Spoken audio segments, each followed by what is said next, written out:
students, today I am going to start production possibility curve. This is an important topic for both microeconomics as well as international economics, and this video will be helpful for the student pursuing graduation and post graduation with economics as a subject. So let's start with its definition. It is a graphical representation of all possible combinations of two goods that can be produced by optimum utilization of resources and given technology. It is an important tool to understand economic problem. यानी कि production possibility curve एक तरह क्या है, graphical representation है, एक तरह का ऐसा कर्व है जो ये रिप्रेजेंट करता है कि जो इकोनॉमी में दो गुड्स का प्रोडक्शन होगा with the help of the given resources and the technology, उनके क्या क्या कॉम्बिनेशंस बनेंगे, यानी क्या डिफरेंट कॉम्बिनेशंस बन सकते हैं। यानी कि मान लीजिए कोई एक गुड एक्स है, कोई गुड एक एक्स है, वाई है, तो इनकी एक्स की कितनी यूनिट बनेगी और वाई की कितनी यूनिट बनेगी। x2 बन रहा है कि y3 बन रहा है, x4 बन रहा है, 3 5 बनेगा। इस तरह से अलग अलग कॉम्बिनेशंस बनेंगे इसके। तो एक तरह का ऐसा कर्व है जो ये रिप्रेजेंट करता है कि दो गुड्स के क्या डिफरेंट कॉम्बिनेशंस बनेंगे with the help of the given resources. Given resources का क्या मतलब है कि इकोनॉमी में क्या है कि जो रिसोर्सेज है और टेक्नोलॉजी है वो पर्टिकुलर पीरियड ऑफ टाइम के लिए फिक्स्ड हैं, उसमें कोई चेंज नहीं हो रहा है, रिसोर्सेज नहीं बढ़ रहे हैं ना घट रहे हैं। Next one is also known as, इनको और भी किस नाम से जानते हैं, production possibility frontier, production possibility boundary, transformation curve and the transformation frontier. अब इसके डिफरेंट नेम हैं।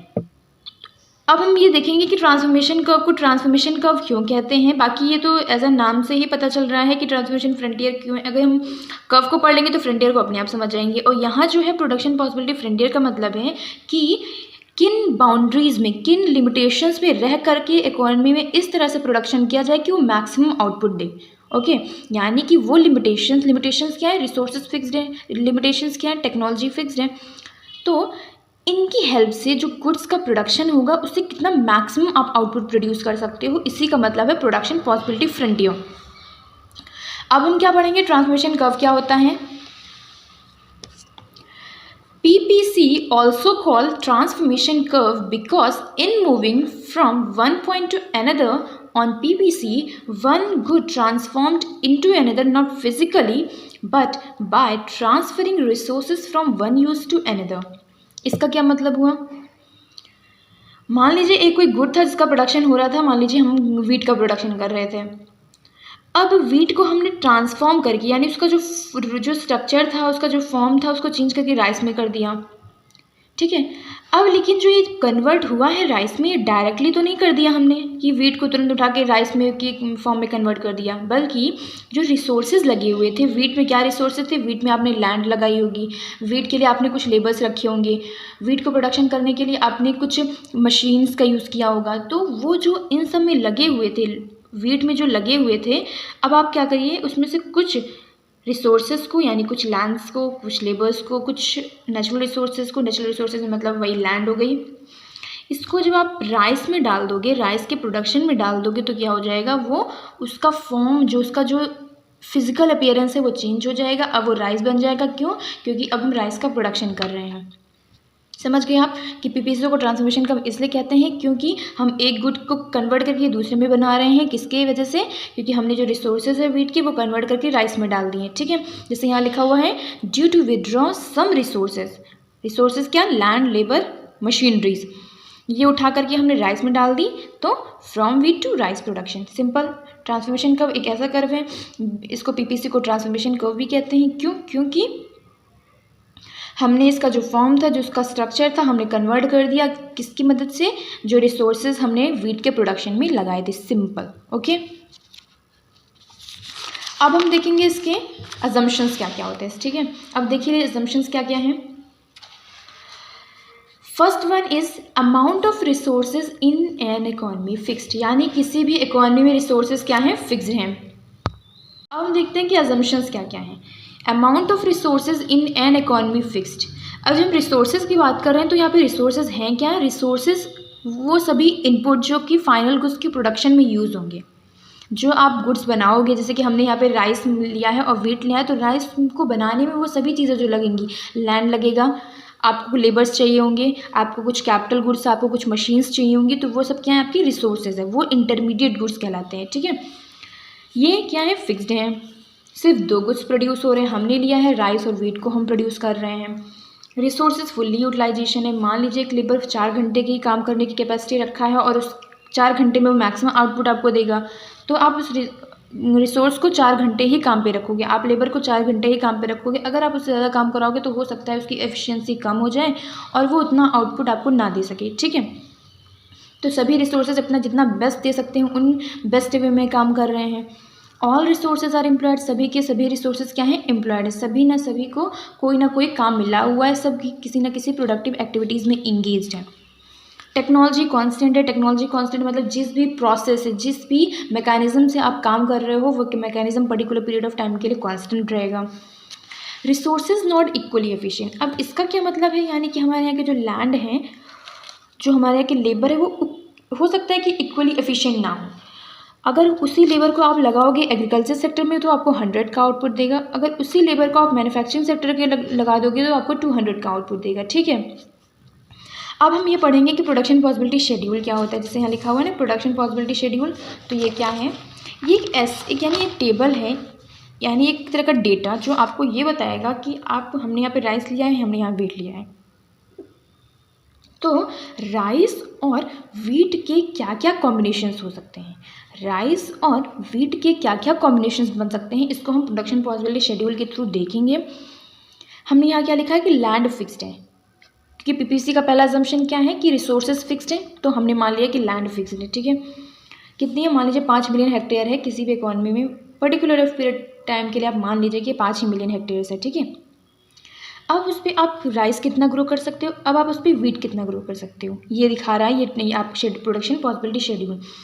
चलिए देखते हैं ए कॉम्बिनेशन का क्या मतलब है, कि हम यहाँ पे राइस का कुछ भी प्रोडक्शन नहीं कर रहे हैं, राइस का प्रोडक्शन 0 मिलियन टन, वहीं वीट का कितना है 15 मिलियन टन।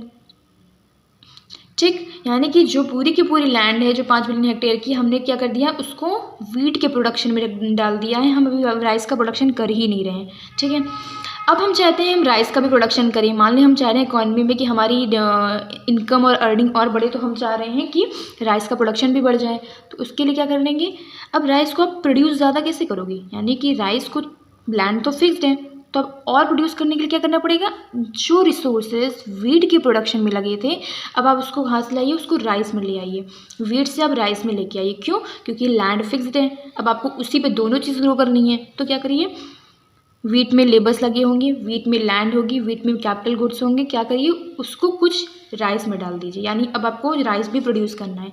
तो यहाँ देखिए क्या हो गया, जब भी कॉम्बिनेशंस पे आते हैं तो यहाँ पे हम 1 बिलियन टन का राइस प्रोड्यूस हो गया और वीट का प्रोडक्शन कम हो गया। सीधी सी बात है, जब आप उससे कुछ पोर्शन लैंड का कम कर दोगे, वहाँ से कुछ लेबर्स को हटा लोगे, कुछ मशीन्स को हटा लोगे, तो प्रोडक्शन कम हो जाएगा। तो ये हम किस पे आ गए, 15 से 14 मिलियन टन पे आ गए।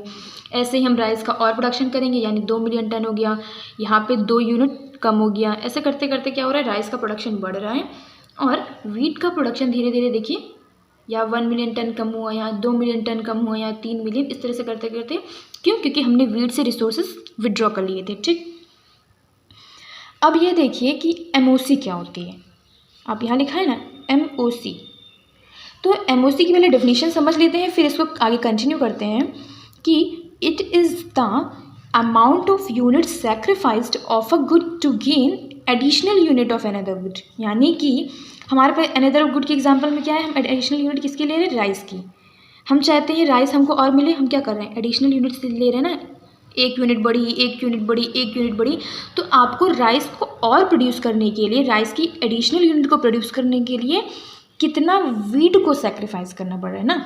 देखिए कितना अमाउंट में आप सेक्रीफाइस कर रहे हो, आप सेक्रीफाइस क्या कर रहे हो, आप वीट सेक्रीफाइस कर रहे हो। तो यहाँ पे आप यहाँ पे कुछ नहीं था तो यहाँ डैश कर दिया हमने, यहाँ पे 1 मिलियन टन हमने सेक्रीफाइस किया। क्यों हमने सेक्रीफाइस किया, क्योंकि हमको राइस का प्रोडक्शन बढ़ाना था। अब यहाँ पे 2 क्यों लिखा है, यहाँ पे 2 लिखने का मतलब है कि आपका देखिए 2 मिलियन टन आपको सेक्रीफाइस करना पड़ा। क्यों, क्योंकि आपको राइस को ज़्यादा प्रोड्यूस करना है। तो ऐसे यहाँ पे 2 आ गया, यहाँ पे 3 आ गया, 4 आ गया, 5 आ गया, समझ गए। अब इसके बगल में कॉलम में वहाँ पे लिखा है MRT। MRT इसका फुल फॉर्म होता है मार्जिनल रेट ऑफ ट्रांसफॉर्मेशन। ठीक है, अब ये मार्जिनल रेट ऑफ ट्रांसफॉर्मेशन क्या है, पहले इसको समझ लेते हैं। मार्जिनल रेट ऑफ ट्रांसफॉर्मेशन को देखिए, जैसे कि ये क्या लिखा है कि MRT, आगे हमने बताया था मार्जिनल रेट ऑफ ट्रांसफॉर्मेशन कहते हैं इसको। अब ये लिखा है कि ये PPC की स्लोप है। अब जब बड़ी क्लासेस में आप पढ़ोगे तो उसको बताया जाएगा किस तरह से आप इसका जब वो निकालोगे, इसका मार्जिनल फॉर्म निकालोगे, इसका डेरिवेटिव निकालोगे, तो आपको इसकी स्लोप मिल जाएगी जो PPC कहलाती है। ठीक, अब इसमें क्या लिखा है कि number of unit sacrificed divided by number of unit gain. ये देखिए कॉम्बिनेशन ए की, अगर कॉम्बिनेशन ए की बात करें, यहाँ पे y का y1 प्रोडक्शन हुआ और x का x1 प्रोडक्शन हुआ। मान लीजिए आप वहाँ पे, हमने यहाँ पे क्या लिया था, राइस, और यहाँ पे आपका क्या है, वीट।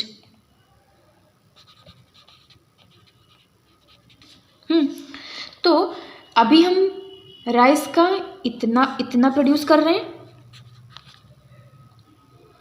और वीट का कितना प्रोडक्शन कर रहे हैं, वीट का हम इतना प्रोडक्शन कर रहे हैं। अब हम चाहते हैं कि राइस को और प्रोड्यूस करें, तो अब आपको इधर आना है, यानी कि OX2 प्रोड्यूस करना है। तो आपको ये ऊपर आइए, इसको ऊपर लेके जाएंगे तो आपको ये कॉम्बिनेशन मिल जाएगा। तो इस कॉम्बिनेशन पे जब आप इधर आओगे, आप लेफ्ट हैंड साइड पे आओगे, तो आपको क्या मिल रहा है, Y2 मिल रहा है। यानी कि अब आपको Y का प्रोडक्शन कम करना है, यानी कि वीट का प्रोडक्शन कम करना है, तभी आप X का प्रोडक्शन बढ़ा पाओगे। ठीक, तो MRT एक ऐसा रेशियो है, MRT का रेशियो का मतलब है कि एक ऐसा रेशियो जो ये बताता है कि न्यूमरेटर में हम लिखते हैं कितनी यूनिट सेक्रीफाइस की और डिनोमिनेटर में लिखते हैं कितनी यूनिट गेन की। जैसे कि यहाँ क्या लिखा है, delta Y by delta X. Delta Y क्या है, आपने कितना सेक्रीफाइस किया, पहले आप y1 पे थे, पहले आप y1 पे थे, अब आप y2 पे आए हो। क्या लिखा हुआ है, y1 माइनस y2, y1 से y2 पे आए, ये क्या है, x1 माइनस x2, यानी कि x1 माइनस x2 में जो चेंज आया है उसी का रेशियो होता है MRT। कितना आपने सेक्रीफाइस किया डिवाइडेड बाय कितना आपने गेन किया, ये रेशियो फॉर्म में है। और MOC भी सेम ही ऐसा है, बट MOC में पूछता है कितना यूनिट सेक्रीफाइस किया, आपने कितना सेक्रीफाइस किया अमाउंट में। ठीक, ये हो गया। तो ये आपने टेबल देख ली। अब इसी टेबल को हम क्या करेंगे, किस फॉर्म में देखेंगे, देखिए MRT क्या है, 1:1। 1:1 का मतलब क्या है, न्यूमरेटर में कितना सेक्रीफाइस, 1 यूनिट सेक्रीफाइस, 1 लिख दिया। गेन कितना, 1 यूनिट, गेन कितना, 1 यूनिट। ये देखिए 1 ऐड कर रहे हैं हम, 1 यूनिट हमको प्रोडक्शन बढ़ता जा रहा है। तो नीचे डिनोमिनेटर में गेन, न्यूमरेटर में कितना सेक्रीफाइस हुआ, 1 million ton sacrifice, 2 million sacrifice, 2 million, 3 million sacrifice, 3 million, 4 million sacrifice, 4 million, 5 million sacrifice, 5 million. Okay, अब इसके ये देखिए, ये इसको आप PPC के थ्रू रिप्रेजेंट कर दिया गया है। वही जो शेड्यूल आपने पीछे पढ़ा था, जो आपने टेबल के फॉर्म में देखा था, उसी को यहाँ पे क्या कर दिया गया है, इसके फॉर्म में रिप्रेजेंट कर दिया गया है, पिक्चर के फॉर्म में, यानी कि डायग्राम के फॉर्म में। ठीक है, इसको अगर आप धीरे धीरे प्लॉट करते जाओगे, सारे शेड्यूल में जो पॉइंट्स दे रखे हैं, तो आपको ऐसा मिल जाएगा। यहाँ पे राइस का प्रोडक्शन बढ़ रहा है, यहाँ पे वीट का प्रोडक्शन घट रहा है। ठीक, अब इसमें हम देखते हैं कि ये देखिए PPC के कर्व पे, ये जो कर्व है उस पर जो भी कॉम्बिनेशंस लाए करेंगे वो बेस्ट कॉम्बिनेशंस होंगे। अगर प्रोड्यूसर यहाँ पे ऑपरेट कर रहा है, यहाँ पे किसी कोई प्रोडक्शन कर रहा है, प्रोड्यूसर यहाँ प्रोडक्शन कर रहा है, प्रोड्यूसर यहाँ प्रोडक्शन कर रहा है, तो वो क्या है, बेस्ट वे में काम कर रहा है, यानी कि उसको मैक्सिमम आउटपुट मिल रहा है।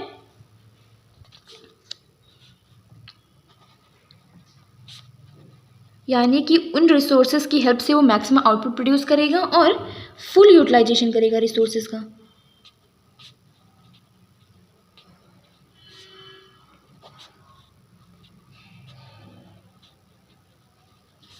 क्या है, अगर वो यहाँ कहीं ऑपरेट कर रहा है तो वहाँ क्या होगा कि वो उसको मैक्सिमम आउटपुट मिलेगा with the help of the given resources. जितने भी रिसोर्सेज हैं भी उसके पास, उसकी हेल्प से उसको मैक्सिमम आउटपुट मिलेगा और रिसोर्सेज को वो बेस्ट वे में यूटिलाइज कर पाएगा, ठीक।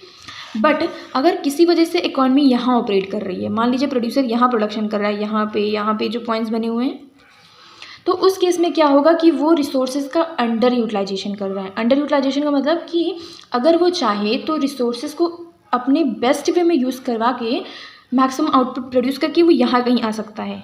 क्यों? क्योंकि देखिए, जैसे हमने एक पॉइंट लिया, इस पर यहाँ पे आए, अभी वो एक्स का इतना प्रोडक्शन कर रहा है और वाई का इतना प्रोडक्शन कर रहा है, बट अगर वो रिसोर्सेज को बेस्ट वे में यूटिलाइज करेगा, यानी किसी वजह से उनकी एफिशिएंसी बढ़ जाए, यानी कि जो लैंड है उसकी एफिशिएंसी बढ़ जाए, लेबर की एफिशिएंसी बढ़ जाए, तो कहाँ मूव कर सकता है वो? एक्स एक्सिस पे राइटवर्ड, वाई एक्सिस पे राइटवर्ड शिफ्ट कर सकता है, ठीक। यानी कि रिसोर्सेज को बेस्ट वे में यूटिलाइज करके वो अगर यहाँ कहीं ऑपरेट कर जाए, यहाँ कहीं प्रोड्यूस करना शुरू कर दे, तो वो रिसोर्सेज का बेस्ट यूटिलाइजेशन होगा, मैक्सिमम आउटपुट मिलेगा उसको, प्रोड्यूसर को। किसी वजह से अब कुछ कॉम्बिनेशन मान लीजिए यहाँ लाई कर रहे हैं, पीपीसी के बाहर, ठीक है, यहाँ कहीं भी, तो वो प्रोड्यूसर के लिए अनअटेनेबल होगा, मतलब कि वो उसको अचीव ही नहीं कर सकता। क्यों नहीं अचीव कर सकता? द रीज़न इज़ उसके पास इतने रिसोर्सेज नहीं है, ठीक है। अगर वो चाहता है कि इन कॉम्बिनेशंस को अचीव करे, तो उनको रिसोर्सेज को बढ़ाना पड़ेगा, जिससे आपका पीपीसी इधर शिफ्ट कर जाए, ठीक। अगर आप चाहते हो कि ये वाला कॉम्बिनेशन मिल जाए आपको, यानी कि एक्स और वाई का ये पॉइंट मिल जाए, ये पॉइंट का मतलब मान लीजिए एक्स की यहाँ सीधी सी बात है, यहाँ पे एक्स की भी क्वांटिटी ज़्यादा होगी, आपकी वाई की भी क्वांटिटी ज़्यादा होगी। अब चूँकि आप और आउटपुट प्रोड्यूस करना चाह रहे हो, तो एक सोल्यूशन है आपके पास कि आप रिसोर्सेज बढ़ा दीजिए। बट हम यहाँ मान के चल रहे रिसोर्सेज फिक्स्ड हैं, तो अगर यहाँ कोई कॉम्बिनेशन है, तो उसका मतलब ये है कि एक्स का प्रोडक्शन बढ़ रहा है और वाई का प्रोडक्शन बढ़ रहा है, बट पीपीसी ये मान के चलता है कि हमारे पास रिसोर्सेज फिक्स्ड हैं। तो हमें क्या करना है कि अगर आप चाहते हो कि यहाँ कहीं ऑपरेट करो, तो आप पीपीसी को राइटवर्ड शिफ्ट कराओ। और पीपीसी के राइटवर्ड शिफ्ट करने की कंडीशंस है, उसको क्या कंडीशंस है, पीपीसी कब राइटवर्ड शिफ्ट करेगा, इसको हम इस तरह से देखेंगे। देखिए यहाँ क्या लिखा है, shift in production possibility curve. अब प्रोडक्शन पॉसिबिलिटी कर्व शिफ्ट कब करेगा? दो तरह के शिफ्ट होते हैं, एक राइटवर्ड शिफ्ट होता है और एक होता है लेफ्टवर्ड शिफ्ट, ठीक है। लेफ्टवर्ड शिफ्ट, तो राइटवर्ड शिफ्ट करने का मतलब है कि रिसोर्सेज बढ़ रहे हैं, लैंड की अवेलेबिलिटी ज़्यादा हो गई है, लेबर्स की सप्लाई बढ़ गई है, कैपिटल मशीनरीज अब आपके पास ज़्यादा हैं, क्योंकि अब आपको कम इंटरेस्ट रेट पे ज़्यादा लोन मिल रहा है, तो आप लैंड को ज़्यादा, कैपिटल गुड्स और मशीनरीज को ज़्यादा खरीद पा रहे हो। टेक्नोलॉजी बढ़ गई है, किसी तरह से मान लीजिए कोई नया इन्वेंशन हुआ, कोई नई इनोवेशन हो गया, जिसकी वजह से आपकी जो काम करने की जो कैपेसिटी थी, जो प्रोडक्शन कैपेसिटी थी, वो बढ़ गई। लेफ्टवर्ड शिफ्ट कब कम करेगा? जब रिसोर्सेज घट जाएंगे। मान लीजिए आपके पास लैंड किसी वजह से कम हो गई, मान लीजिए आपके पास रिसोर्सेज जो रॉ मटेरियल्स हैं उनकी कमी हो गई, टेक्नोलॉजी में डिग्रेडेशन हो गया, टेक्नोलॉजी क्या हो गई, डिग्रेड हो गई। अब इसको कर्व के थ्रू देखेंगे, ये क्या है, ये राइटवर्ड शिफ्ट का फिगर है और ये लेफ्टवर्ड शिफ्ट का फिगर है। राइटवर्ड का मतलब है कि एक्स का प्रोडक्शन भी बढ़ रहा है, राइटवर्ड का मतलब है कि वाई का प्रोडक्शन भी बढ़ रहा है। देखिए क्या हो रहा है, पीपीसी राइट की तरफ शिफ्ट हो रहा है, इसको हम लोग फॉरवर्ड शिफ्ट भी कहते हैं। देखिए क्या हो रहा है, ये देखिए ऊपर की तरफ जा रहे हैं, पीपीसी ऊपर की तरफ जा रहा है ना, ऊपर की तरफ बढ़ने का मतलब है कि राइटवर्ड शिफ्ट हो रहा है, और इस केस में एक्स का भी प्रोडक्शन बढ़ रहा है, इस केस में वाई का भी प्रोडक्शन बढ़ रहा है, ठीक। अब ये क्या है, ये लेफ्टवर्ड शिफ्ट, ये बैकवर्ड शिफ्ट का फिगर है। किसी वजह से रिसोर्सेज आपकी कम हो गए, किसी वजह से आपकी टेक्नोलॉजी डिग्रेड कर गई, तो इस केस में क्या होगा, आपका जो पीपीसी है वो बैकवर्ड शिफ्ट रहेगा। ये देखिए एरो नीचे की तरफ है, ए बी से हम आ गए ए डैश और बी डैश पे, तो नीचे की तरफ शिफ्ट कर गए, ठीक। तो ये आपका लेफ्टवर्ड का फिगर है, ये आपका बैकवर्ड, ये फॉरवर्ड का फिगर है, ठीक है। होप समझ में आ गया होगा, होप आपको ये समझ में आ गया होगा कि हम जब बोल रहे हैं कि आपका पीपीसी राइटवर्ड शिफ्ट कर रहा है, तो राइटवर्ड शिफ्ट करने का मतलब है आपके रिसोर्सेज बढ़ रहे हैं, टेक्नोलॉजी बढ़ रही है, इनकी बढ़ने की वजह से अब आप ज़्यादा प्रोड्यूस कर पा रहे हो, अब आप वो कॉम्बिनेशंस को अचीव कर पा रहे हो जो आप पहले नहीं अचीव कर पा रहे थे, because of limited resources and limited technology, ठीक है। अब ये क्या है कि रोटेशन, पीपीसी रोटेट करता है। ये पीपीसी रोटेट करने का क्या मतलब है कि चेंज इन रिसोर्सेज, टेक्नोलॉजी और productive capacity with respect to one good. अभी हम क्या देख रहे थे कि जो टेक्नोलॉजी में इंक्रीमेंट, जो टेक्नोलॉजी प्रोग्रेस की हुई थी, जो रिसोर्सेज बढ़ रहे थे, वो क्या हो रहा था, उनमें दोनों गुड्स के रेफरेंस में इंक्रीमेंट हो रहा था, दोनों गुड्स में, यानी कि एक्स भी बढ़ रहा था और वाई भी बढ़ रहा था। बट यहाँ क्या है कि जब रोटेट करेगा पीपीसी तो उसका मतलब है कि ये जो टेक्नोलॉजी बढ़ी है, ये देखिए, ये राइट ऊपर की तरफ शिफ्ट करने का क्या मतलब है कि रिसोर्सेज बढ़ रहे हैं। बट यहाँ सिर्फ एक्स वाई का रिसोर्स बढ़ा है, यानी कि वाई का प्रोडक्शन बढ़ा है, ना कि एक्स का, क्योंकि हम एक्स तो यहीं पे हैं, एक्स का तो मूवमेंट कहीं हुआ नहीं, ए ही कॉम्बिनेशंस पे हैं। बट ये देखिए, पी से पी डैश शिफ्ट करने का मतलब है कि राइटवर्ड शिफ्ट। पी से अगर हम पी डैश पे आते हैं मतलब कि राइटवर्ड शिफ्ट है। अगर हम पी से पी डबल डैश की तरफ शिफ्ट कर रहे हैं तो क्या मतलब है कि बैकवर्ड शिफ्ट है, यानी कि लेफ्ट में शिफ्ट कर रहे हैं। ठीक, तो अगर रिसोर्सेज आपके बढ़ रहे हैं सिर्फ वाई के रेफरेंस में तो आपका जो कर्व है एपी वो बढ़ जाएगा एपी डैश की तरफ। अगर रिसोर्सेज कम हो रहा है, टेक्नोलॉजी डिग्रेड कर रही है विद रेफरेंस टू वाई, तो क्या होगा, एपी जो है आपका एपी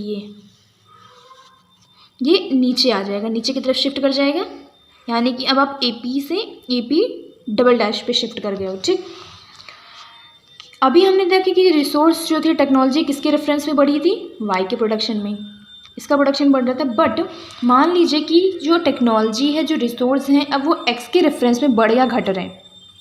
ठीक है, अगर रिसोर्सेज बढ़ गए तो ये कहाँ से शिफ्ट करेगा, पी ए से पी ए डैश पे। टेक्नोलॉजी बढ़ गई तो हम इधर आ गए, टेक्नोलॉजी बढ़ गई तो हम इधर आ गए, रिसोर्सेज बढ़ गए तो हम इधर आ गए।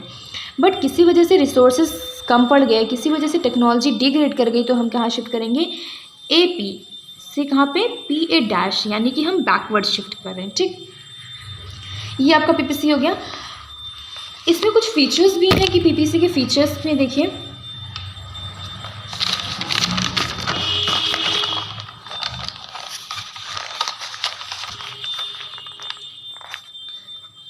PPC is downward sloping.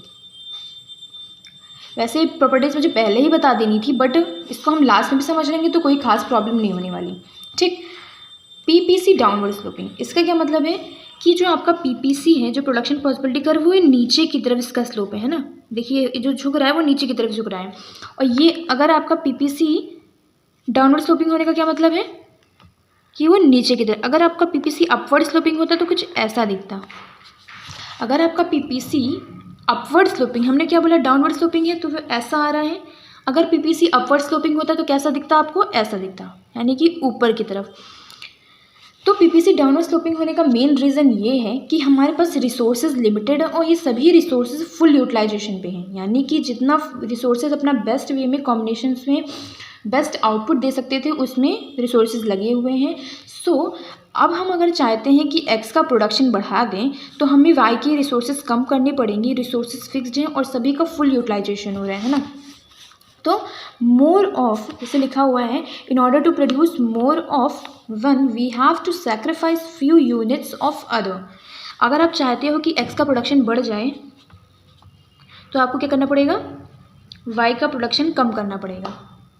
Simple, क्योंकि रिसोर्सेज लिमिटेड है और सभी के सभी फुल यूटिलाइजेशन पे हैं। तो अब अगर आप चाहते हैं कि एक्स को बढ़ाएं तो आपको वाई को कम करना पड़ेगा। यही रीज़न है कि पीपीसी हमारा डाउनवर्ड स्लोपिंग होता है।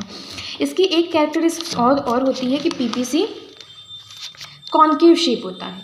अब पीपीसी कॉन्केव शेप होने का मतलब कैसा है, ये आपका पीपीसी क्या है, कॉन्केव है, ऐसा होगा तो कॉन्केव, और ये है अगर ऐसा होता है तो मतलब कॉन्वेक्स। ठीक है, ये शेप होगा तो वो कॉन्वेक्स कहलाएगा। ठीक है, ऐसा दिखेगा अगर आपका पीपीसी तो कॉन्वेक्स होगा, अगर ऐसा दिखेगा तो डाउन वो कॉन्केव होगा। अब ये रीज़न क्या है कि कॉन्केव है, यहाँ क्या लिखा है, due to increasing marginal rate of transformation. Increasing marginal rate of transformation का क्या मतलब है कि हमने पीछे पढ़ा था रेशियो, किसका रेशियो होता है, ये रेशियो है ना किसका, number of units of a commodity sacrifice, जो आपने सेक्रीफाइस की है डिवाइडेड बाय कितनी आपने गेन की है। ये देखिए, number of units of a commodity sacrifice, आप सैक्रिफाइस, हम जो एग्जांपल लेके चल रहे थे उसमें सैक्रिफाइस क्या कर रहे थे, वीट सैक्रिफाइस कर रहे थे, divided by number of units gain, आप गेन कितना कर रहे हो, यानी कि आप हम राइस का प्रोडक्शन बढ़ा रहे थे ना, तो जो राइस का प्रोडक्शन बढ़ा रहे हैं कितनी यूनिट आप गेन कर रहे हो डिवाइड, और कितनी यूनिट सैक्रिफाइस कर रहे हो, इसी का रेशियो होता है एमआरटी। अब इन्होंने बोला है कि जो कैरेक्टरिस्टिक्स है उसके अकॉर्डिंग है कि पीपीसी आपका कॉन्केव इसलिए होता है, जो पीपीसी है वो कॉन्केव इसलिए होता है क्योंकि हमारा एमआरटी बढ़ रहा है। अब पहले क्योंकि हम समझ गए कि एमआरटी क्या होता है, ratio of number of units of a commodity sacrifice divided by number of units gain, कितना हमने गेन किया। अब हम जब ये बोल रहे हैं कि एमआरटी बढ़ रहा है इसलिए कॉन्केव है, तो एमआरटी बढ़ क्यों रहा है, देखिए जब आपने छोटी क्लासेस में पढ़ा होगा तो पढ़ा होगा कि आपका जो फ्रैक्शन है, ये जो फ्रैक्शन पूरा का पूरा ये कब बढ़ेगा, यानी कि ये जो है वो कब बढ़ेगा, जब आपका न्यूमरेटर बढ़ेगा, और आपके न्यूमरेटर में क्या है, नंबर ऑफ यूनिट सेक्रीफाइस, यानी कि जब आप जो सेक्रीफाइस कर रहे हो, जो आप वेट को सेक्रीफाइस कर रहे हो, अगर ज़्यादा अमाउंट में सेक्रीफाइस कर रहे हो, किसके लिए, राइस की एडिशनल यूनिट के लिए, तो वो क्या होगा आपका, उस केस में आपका जो है ये बढ़ जाएगा, ये रेशियो बढ़ जाएगा। ये रेशियो कब बढ़ेगा, जब यूनिट सैक्रिफाइस बढ़ेंगी, अगर ये बढ़ गया तो एमआरटी बढ़ गया, एमआरटी बढ़ गया तो पीपीसी आपका कॉन्केव हो जाएगा। समझ में आ गया आपको, सिंपल। पीपीसी कॉन्केव क्यों, पीपीसी कॉन्केव इसलिए क्योंकि एमआरटी बढ़ रही है। एमआरटी होती क्या है, कितनी यूनिट सैक्रिफाइस डिवाइडेड बाय कितनी यूनिट गेन।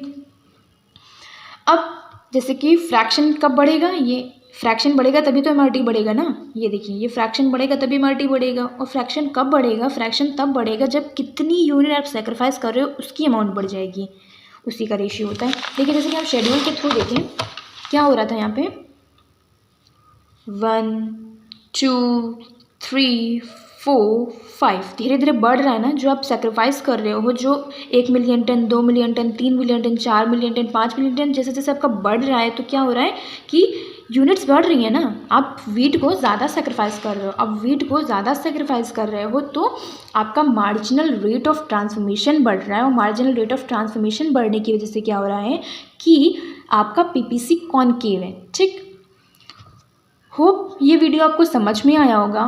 कोई भी डाउट होगा इस वीडियो के रिगार्डिंग तो आप कमेंट सेक्शन में अपना फीडबैक दे सकते हो। कुछ भी प्रॉब्लम हो text me, I will solve your doubts. So thank you everyone, hope you will enjoy this video.